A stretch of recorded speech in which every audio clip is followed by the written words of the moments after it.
Hey, thanks for joining us. Today we're in an overview of the book of Leviticus as we head into this book over the next couple of weeks. And so I want to invite you to stay with us for every episode. This is a great book. You're going to love it.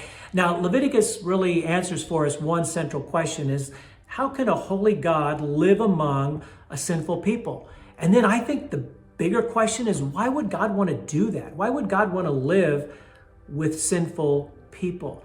I remember the story of a middle school camp dorm leader who had a bunch of junior high boys, and he had problems getting them to sleep at night. They were just bouncing off the walls, jumping off the bunks, all kinds of stuff. And finally he said, okay, boys, tonight I want you to lay down. I'm going to read the Bible to you. And he opened up to the book of Leviticus, and within a moment or two, all of them had fallen asleep.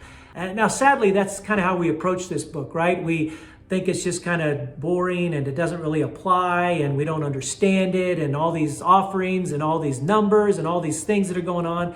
But hang with me, because what I want to do is I'm going to show you how the Israelites were given a sneak peek into Jesus's death. Now, as we go through this, we're also going to hit on the book of Numbers a little bit. And the reason is that Leviticus, Numbers, Deuteronomy, we'll see this again in Chronicles, Kings, and Samuel, and then we see it in Matthew, Mark, Luke, and John as well, where passages overlap and the same story may be told from a different angle. And then when we go through chronologically, sometimes it will shift from Leviticus to Numbers to Deuteronomy and then back again. So hang with this. It's a fun ride. You're going to enjoy it all the way. Now, as we look at this book of Leviticus, as I mentioned, we'll be in there for just a short period of time. But without the book of Leviticus, we won't fully understand the sacrifice of Jesus, the meaning of the cross, and the meaning of grace. So it's important you don't miss an episode on this. Now, before revealing any of the big tensions there in Leviticus, do me a favor and hit that like button.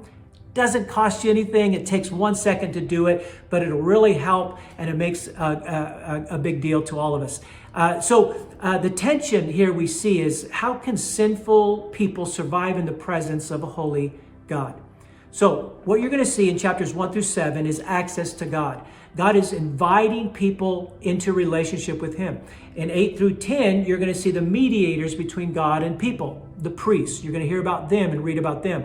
In 11 through 15, you're going to see this idea of clean versus unclean. And he's not talking about hygiene, although you'll read some of that. It's really more to do with wholeness, right? Because God doesn't want just part of us. He wants all of us. And then we get to chapter 16. Love chapter 16, the centerpiece, and probably in many ways the most important chapter in the whole book. It talks about how God cleanses not only His people, but His dwelling place, the tabernacle. How He says, I'm bringing together, and if you've been with us back in Exodus, we talked about how the tabernacle is kind of like a second Eden. It was a garden, and God's always looking to provide a place that we can meet with Him.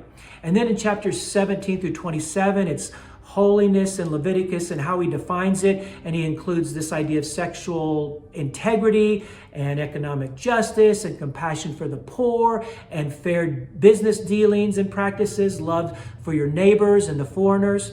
Because we see this in Leviticus 19 where He says, love your neighbor as yourself. Matter of fact, Jesus later quotes this very same verse in the New Testament. He's not making it up. He's quoting Leviticus, because God cares about how we live outside of worship gatherings on a Sunday.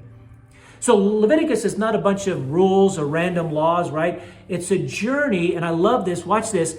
It's a journey toward restored intimacy with God. Now, restored to what? To what life was like in the garden. So again, He's drawn our attention back, and you remember that story in the garden and how good it was? Well, He's saying, okay, I want to establish that again. Now, holiness means not having your act together and being all perfect and everything. Really what it means is being separated to God. So when I walk in holiness, I'm saying I'm separated to God. I've left this world, not physically, but I no longer look at the patterns of this world, but I look for the patterns of what God's laws and rules are, and that's how I want to live. And God is holy, which means He is separate from all other gods. There's no one like Him. He's God of gods, King of kings, Lord of lords, in every way. And we see this repeated a couple times in the book of Leviticus. Be holy, for I am holy. And again, holiness is not this perfection idea, but it's this idea that I live differently because I'm with a holy God. Now, Leviticus has all these offerings as well, and we see Jesus as the fulfillment of every one of these offerings that we read about in Leviticus. So we see the burnt offering, which is total surrender. Jesus gave himself completely to the Father. We see the grain offering, right? And this is provision. And we see this idea that Jesus is our bread of life. And then we see the peace offering, which is fellowship with God. Jesus makes peace with God and humanity. The sin offering, cleansing from sin. Jesus dies outside the camp. You're going to see this later, just like the sin offering in Leviticus. And then the guilt offering is restoration and repayment. And watch this. This is my favorite part by far. Jesus not only forgives our sin, which we know that, but I love this. He restores what sin destroyed. So he doesn't just forgive us of our sin in the past. He restores what sin destroyed in our past. You got to love that. I can't wait to dive into this book. And then we come to the Day of Atonement, Leviticus 16. I mentioned that. And remember, there were 2 goats. One was sacrificed and one was sent out into the wilderness. And Jesus fulfills both. He is the sacrifice. His blood atones for our sin, and he carries away our sin. It's the clearest preview of the cross in the entire Old Testament, right here in the book of Leviticus. Why does this matter to us, this book here that we're reading? It expands our view of holiness. It helps us understand what holiness is and how to live holy, and how to live holy, not just in private, but in public, in our everyday lives, at school, at work, and home, all of these places. It shows us how to live this way by bringing justice and mercy, and most importantly, love. Leviticus teaches us how this holy God graciously invites us and makes a way for us to live with him, and then calls us to reflect this holiness in everything we do with every person we meet.